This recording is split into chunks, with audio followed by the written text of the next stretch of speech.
अस्सलाम वालेकुम। इलेक्शन 2024 के हवाले से खुसूसी प्रोग्राम में आपको खुश आमदीद कहेंगे। मैं हूँ सादिया खौस। नाज़रीन, आज के प्रोग्राम में हम बात करने जा रहे हैं कौमी असम्बली के 2 हलकों पर। प्रोग्राम के पहले हिस्से में हम बात करेंगे कराची के हलका NA 234 की, जबकि प्रोग्राम के दूसरे हिस्से में बात होगी लाड़काना का हलका NA 194 और 195 की। पहले कराची की बात करते हैं तो यहाँ की सूरत हाल क्या होगी, यहाँ के लोग क्या सोचते हैं और पिछले 5 सालों में यहाँ के लोगों की क्या सूरत हाल रही, कितने मसाइल हल हुए और वो कितने मुतमईन नजर आते हैं। डिस्ट्रिक्ट कुरंगी 3 NA 234 जो कि पुरानी हल्का बंदी के मुताबिक NA 241 था, डिफेंस के पौश इलाके से कुरंगी 2.5 नंबर तक फैल चुका है। इस हल्के में जहां पानी और तबाहल इंफ्रास्ट्रक्चर की बुनियादी मसाइल हैं, वहीं स्ट्रीट क्राइम ने भी यहाँ के रहने वालों को अजियत में मुब्तला कर दिया है। इसी पर हमारे नुमाइंदे शहादत बलोच ने एक रिपोर्ट तैयार की है। पहले वो रिपोर्ट आपको दिखाते हैं और फिर शहादत से ही हम बात करेंगे कि वो जब इस हल्के में पहुंचे तो उन्होंने वहां पर क्या सूरत हाल देखी। तो पहले रिपोर्ट भी मुलाहिजा कीजिए। NA 234 हल्का पुरानी हल्का बंदियों के मुताबिक NA 241 हुआ करता था। हल्का बंदी नई हो या बदलती हुकूमतें, यहाँ के मसाइल जूं के तू ही हैं। कयूमाबाद हो या चक्रागोट, अल्लाह वाला टाउन या ज़िया कॉलोनी, सभी पानी और सीवरेज के मसाइल से परेशान नजर आते हैं। दिलचस्प बात तो ये है कि पानी टैंकरों के जरिए तो खरीद के मिल रहा है, लेकिन लाइनों में मौजूद नहीं। सीवरेज की सूरत हाल इससे भी अबतर है, लेकिन साथ साथ स्ट्रीट क्राइम भी यहाँ का सबसे बड़ा मसला बन चुका है। कितने सियासतदान आए, कितने आए, मुत्तहिदा आई, उसका PS पार्टी आई, बहुत सारे आए, लेकिन आज तक इस इलाके का कोई भी काम नहीं हो सका। पानी के मसाइल है वो आज तक मौजूद हैं, सीवरेज के निज़ाम है वो आज तक मौजूद हैं। रोड टूटे हुए हैं और बिजली का भी मसला है। यहाँ पर बहुत सारे लोग आते हैं, फिर कुछ दिन दिलासा देते हैं कि ये हो जाएगा, हम कर देंगे, वोट हमें दें, उसके बाद वोट मिल जाते हैं, उसके बाद फिर कोई नज़र ही नहीं आता है। यहाँ पे सबसे मेन चीज़ जो है पानी का मसला है, सीवरेज का मसला है, जो पिछले 15 से 20 साल से हम यहाँ पे देखते आ रहे हैं। पिछले 15-20 साल से हम ये लॉलीपॉप लेते हुए ही आ रहे हैं कि जी आज काम होगा, कल काम होगा, परसों काम होगा, काम नहीं हो रहा। हल्के की पसमानदा आबादियों में तो हाल ये है कि पार्स को तकरीबात के लिए इस्तेमाल किया जा रहा है, जिसका कोई पुरसाने हाल नहीं। गंदगी और सफाई की अबतर सूरत हाल के बाइस इस इलाके में बीमारियां भी आम हैं। बिल्कुल, शहादत बलोच की रिपोर्ट आपने मुलाहिजा की और इसी पर मज़ीद बात करेंगे कि उन्होंने वहाँ पर मज़ीद क्या सूरत हाल देखी, क्योंकि कुछ सूरत हाल तो हम इस रिपोर्ट में मुलाहिजा कर चुके हैं। शहादत, आपसे जानना चाहेंगे, जब इस हल्के में आप पहुँचे, आपने क्या सूरत हाल वहाँ पर देखी, लोगों को क्या मसाइल हैं, इंफ्रास्ट्रक्चर के बारे में भी बताइएगा और ख़ास तौर पर बुनियादी मसाइल यानी पीने का साफ़ पानी या फिर यहाँ पर गलियाँ बनाई गई हों, इसके अलावा सीवरेज का निज़ाम, ये तमाम सूरत हाल हमें बताइएगा। ये आपने जैसे बताया कि DHA इसमें शामिल होता है, पोश इलाका है और उसके अलावा कच्ची आबादियां भी हैं, तो दोनों के मसले मसाइल अलग हैं। DHA जो है वो उसमें आपको सड़कें, बुनियादी चीज़ें तो आपको मिलती हैं, लेकिन पीने का पानी वहाँ पर भी मौजूद नहीं है और हालिया बारिशों में DHA पूरा बह चुका था, लोग परेशान थे। इसके बरक्स अगर आप कयूमाबाद, कुरंगी 2 नंबर 2.5 नंबर तक अगर आप जाते हैं तो वो तमाम एरियाज रोडों से महरूम है। फिर वहाँ पार्क मौजूद हैं, लेकिन वो ना होने के बराबर हैं, उजाड़ पड़े हुए हैं। खेलों के मैदान, उनका भी हालत कोई इससे मुख्तलिफ नहीं है। इवन के पानी की लाइंस तो मौजूद हैं, लेकिन टैंकर के जरिए लोग पानी डलवाते हैं। एक टैंकर माफिया है, लाइंस का पानी चोरी हो रहा है और लोगों को मजबूरन पानी खरीद के पीना पड़ता है। इसीलिए और उसके साथ साथ सीवरेज की जो लाइंस हैं वो भी तबाह हाल है। कयूमाबाद से क्योंकि नाला एक गुजरता है, वो सारा ओवरफ्लो होता है, जिसकी वजह से बीमारियां फैल रही हैं। घरों में लोगों के पानी सीवरेज से आ जाता है और खास तौर पर जब बारिश होती है तो बारिश में तो बहुत ज्यादा होता है कि लोग तैर के जाते हैं वहाँ, यानी कि कश्तियां चलाने की नौबत आ जाती है। ये एक प्रोग्राम है, लेकिन 2018 से पहले यहाँ MQM के थे और 2018 के बाद ये हल्का जो है PTI के हिस्से में आया। कोई काम, लोगों का कहना यह है कि कोई काम न पहले हुआ था न इस दौर में हुआ। 2018 के बाद दावे बहुत किए गए थे, लेकिन हमें लोग यहाँ पे नजर नहीं आए। अच्छा, दो मेन मसाइल जिनकी तरफ आपने निशानदेही की है शहादत, यहाँ पर पीने का साफ पानी मुहैया नहीं किया जा रहा। आपने कहा कि पाइपलाइंस डली हैं, लेकिन इसके बावजूद यहाँ पर पानी नहीं आता। वजह क्या है? आपको क्या लगता है, क्या फंड्स जारी नहीं किए गए या फिर यहाँ पर काम करने की नीयत नजर नहीं आती? क्योंकि लाइंस तो डली हुई हैं, पानी क्यों नहीं दिया जा रहा? इसमें जो है ना वो जो हुकूमती एहलकार हैं, जो वाटर एंड सीवरेज बोर्ड के हैं, वो आपस की मिली भगत से टैंकर माफिया के साथ एक वो कनेक्शन दे करके और पानी को वहाँ रोक करके पब्लिक तक ना जाए, नलकों में ना आए और मजबूरन लोग टैंकरों से पानी ले। तो टैंकर माफिया, वाटर माफिया जो है वो आपस में मिली भगत से ये काम कर रहे हैं। इस पानी के अलावा भी एक जो सबसे बड़ा मसला ये है कि यहाँ पर स्ट्रीट लाइट नहीं है, जिसकी वजह से अमूमन रात में स्ट्रीट क्राइम बहुत ज्यादा बढ़ जाते हैं। अच्छा, वो पॉकेट्स भी बने हुए हैं, उनकी निशानदाहियां भी हुई हुई हैं, और वो जो मोबाइल ले जा करके अपने मोबाइल जहां उनके आखिरी लोकेशन आती है, मुख्तलिफ आईफोन और एंड्रॉइड के आखिरी लोकेशन आ रही है, वो पॉकेट्स भी पुलिस को पता है कि वो कहाँ जाते हैं। उसके बावजूद उन एरियाज में कोई रेड नहीं है, कुछ नहीं है, गवर्नमेंट की रेड नजर नहीं आती है, और मुस्तकिल वहाँ पे मोबाइल चोरी हो रही है।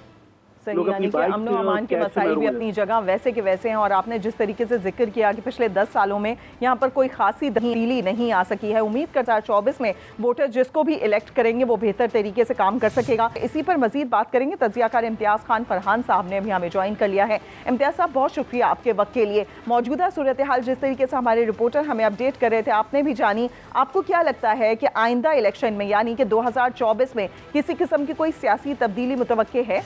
ये हल्का भी जो 234 है, इसी तरह की सूरत हाल है। पानी की किल्लत, आप टैंकर से पानी ख़रीद लें वैसे नहीं मिलेगा आपको। सफाई सुथराई के मामला, जो इंफ्रास्ट्रक्चर का मामला है वो तकरीबन नहीं है। और डोमिनेशन अगर आप देखेंगे तो इस इलाके में MQM की रही है, और अभी भी एक जो बड़ा जो वोटर है वो MQM का ही है, MQM से ताल्लुक़ रखता है। गुज़िश्ता इंतखाबात में चूँकि अब ये डिवाइड हो गया तो यहाँ पर PTI के MNA थे, और जो इससे रिलेटेड एक MP है वहाँ पर भी PTI के ही रुकन थे सिंध असम्बली के अंदर भी। मसले फिर भी वैसे के वैसे ही, कोई हल नहीं हुआ।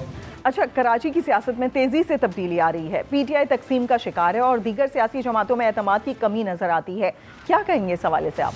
सारी फिर एक कैंपेन है, MQM बड़े शद्दोमत के साथ वहाँ पे जलसा भी किया उन्होंने, और MQM का ये क्लेम है कि वो सीट ले लेंगे।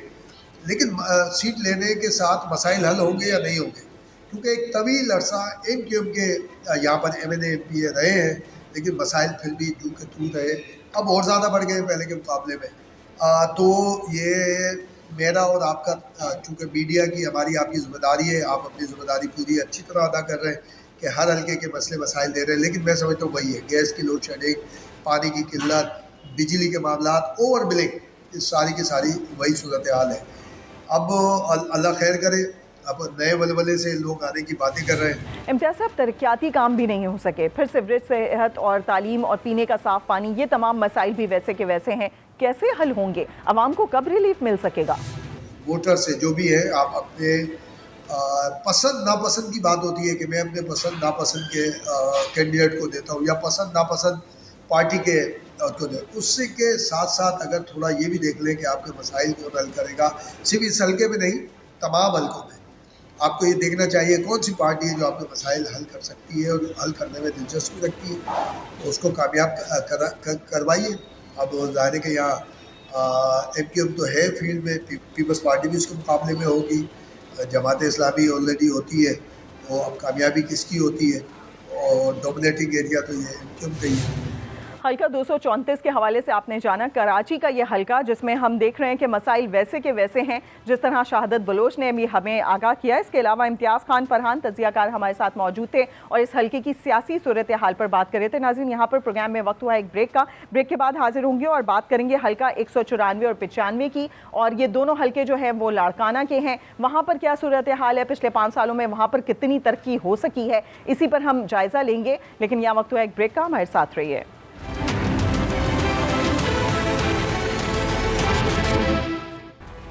Welcome back. प्रोग्राम के इस हिस्से में हम बात करेंगे हल्का 194 और 195 जो कि लाड़काना पर मुश्तमिल है। यहाँ पर कितना काम हुआ है, लोग अपने उम्मीदवार से कितने ज़्यादा खुश नज़र आते हैं और पिछले 5 सालों में उनकी कारकर्दगी क्या रही है, इसी हवाले से बात करेंगे। तो हमारे नुमाइंदे सलामत बुड़ो ने इसके लिए रिपोर्ट तैयार की है। पहले आपको रिपोर्ट दिखाते हैं, फिर देखेंगे कि यहाँ पर कितना काम हुआ है और आवाम क्या सोचती है आइंदा के इंतखाबात के बारे में। पहले सलामत बुड़ो की रिपोर्ट देखिए। जी, मुख्तलिफ सियासी जमातों के उम्मीदवारों को जो है अवाम को कायल करने के मराहल से गुजरना ही होगा। सबका इलेक्शन 2018 से लेकर 2023 तक लाड़काना के लिए कैसे रहा, इसका भी जायजा लेंगे। और इस हवाले से हम मौजूद हैं कौमी असम्बली के हल्का NA 194 में, और जो साहब पहले 2018 के इलेक्शन में जो है 200 था, जिससे पाकिस्तान पीपल्स पार्टी के चेयरमैन बिलावल भुट्टो जरदारी इलेक्शन लड़े थे और कामयाब करार पाए थे। उनके मद्दे मुकाबले थे JUI के रहनुमा मौलाना राशिद महमूद सुमरो। मजमूई तौर पर इस हल्के के वोटर्स की तादाद जो है 4,38,000 से रिजर्व तादाद ज़्यादा है। इंतखाबात करीब आते ही जो है सियासी सरगर्मियाँ भी किसी हद तक जारी हैं। साबका गुज़िश्ता 5 सालों में मुंतखब नुमाइंदे अवाम की उम्मीदों पर कितना पूरे उतरे। आइए इस हल्के के अवाम से, वोटर से बातचीत करते हैं। 15 साल में बेनजीर शहीद के नाम से ये स्टेडियम बना है, यहाँ पे कोई भी काम नहीं हो रहा। आप देखो यहाँ तो बहुत सारे मसले हैं लाड़काना में, पर हमारा मसला है ग्राउंड पे बहुत सारे खड्डे हैं, पेविलियन नहीं है, कुछ भी नहीं है यहाँ पे। ड्रेनेज का निज़ाम ही सही नहीं है, जो आता है अपना माल बटोर के खा जाता है। स्टेडियम का माल भी खा जाते हैं, सफाई सुथराई भी कुछ का नाम की राय। दुख इस चीज़ का है कि पाकिस्तान पीपल्स पार्टी 15 साल से हुकूमत कर रही है और उसका गढ़ है, तो उसके शहर में अभी तक ड्रेनेज सिस्टम नहीं है। लॉ एंड ऑर्डर की सिचुएशन है, गुज़श्ता 6 महीने से पहले कम से कम इतनी वारदातें हुई कि उनकी अभी तक कोई रिकवरी, कोई बात ही नहीं हुई है। कोई एक डीआईजी गया, दूसरा डीआईजी आया, एसएसपी गए, एसएसपी आए, लेकिन कहीं से भी 1 रुपए की इस सिलसिले में कोई मीटिंग ही नहीं हुई। 5 साल गवर्नमेंट जो भी आती है वो तो यही कहती है कि हम ये कर देंगे, वो कर देंगे। ना अभी तक बिजली की 75 साल में सही हो सकी है, ना कुछ होगी। हेल्थ के हिसाब से दूसरी हैं, उनमें कोई भी प्रॉपर जो है ना, अगर कोई भी इमरजेंसी में जाता है तो उस हिसाब से कोई भी सहूलियात नहीं है। और एजुकेशन लेवल के हिसाब से भी जो मैनेजमेंट, अपर मैनेजमेंट है, उस हिसाब से भी कुछ भी जो है ना वो सुपरविजन नहीं है। जी, हल्का के वोटर्स की आपने बातचीत सुनी, मिले जुले रद्द-ए-अमलों का उन्होंने इजहार किया, जबकि शहरियों को अपने मसाइल हल करवाने का सुनहरी मौका जनरल इलेक्शन और बेहतरीन तरीका जो है वोट का दुरुस्त इस्तेमाल ही है, जिससे वो आइंदा आने वाले 5 सालों तक अपने मसाइल हल करवाने के लिए परेशान दिखाई नहीं देंगे। सलामत अब्रू की रिपोर्ट आपने मुलाहिजा की और जो मसाइल थे वो भी आपके सामने आ गए। मजीद इस पर तफसीलन बात करेंगे। सलामत अब्रू हमारे साथ लाइन पर मौजूद हैं। सलामत, बताइएगा इस हल्के में क्या क्या मसाइल हैं जो अब भी मौजूद हैं और पिछले 5 सालों में कौन से मसले आवाम के हल हुए हैं? आवाम क्या सोचती है आइंदा के इंतखाबात के बारे में? का मेडिकल अस्पताल की जो तबाह हाल जो है, एमरजेंसी वार्ड है ना, जहाँ शुबह हादसा, तो उसकी हालत बहुत खराब है। जो दूर दराज इलाकों से लोग आते हैं वो मायूस होकर वापस लौटने में मजबूर होते हैं। और एमआरआई वाहिद मशीन है चांका मेडिकल अस्पताल में, जहाँ से वो भी असदराज से खराब पड़ी हुई, अल्ट्रासाउंड वगैरह। अगर खेलों के हवाले से बात की जाए तो 15 साल से, हम तो गुज़श्ता 5 सालों की अगर कारकर्दगी की बात करें तो 15 सालों से सलामत आपने बात की हेल्थ के हवाले से, खास तौर पर हॉस्पिटल्स, वो जो पुराने हॉस्पिटल्स हैं उनमें उस तरीके से काम नहीं हो रहा और ना ही वहाँ पे कोई ज्यादा अच्छी सूरत हाल है, लेकिन जो नए हॉस्पिटल्स बनाए गए हैं क्या उनका भी यही हाल है? नहीं, देखें, जो SIUT बनाया गया है उसमें बेहतरीन तरीके से लोगों को इलाज मुआवजा, गुर्दों के अमराज, गुर्दों के मर्ज में जो मुब्तला होते हैं उनको वहाँ पे अद्वियात वगैरह हर चीज मिलती है। वहाँ अच्छा, तालीम की बात कर लेते हैं सलामत। इस हल्के में अगर तालीम के हवाले से कोई नया प्रोजेक्ट आया हो वो भी बताइएगा।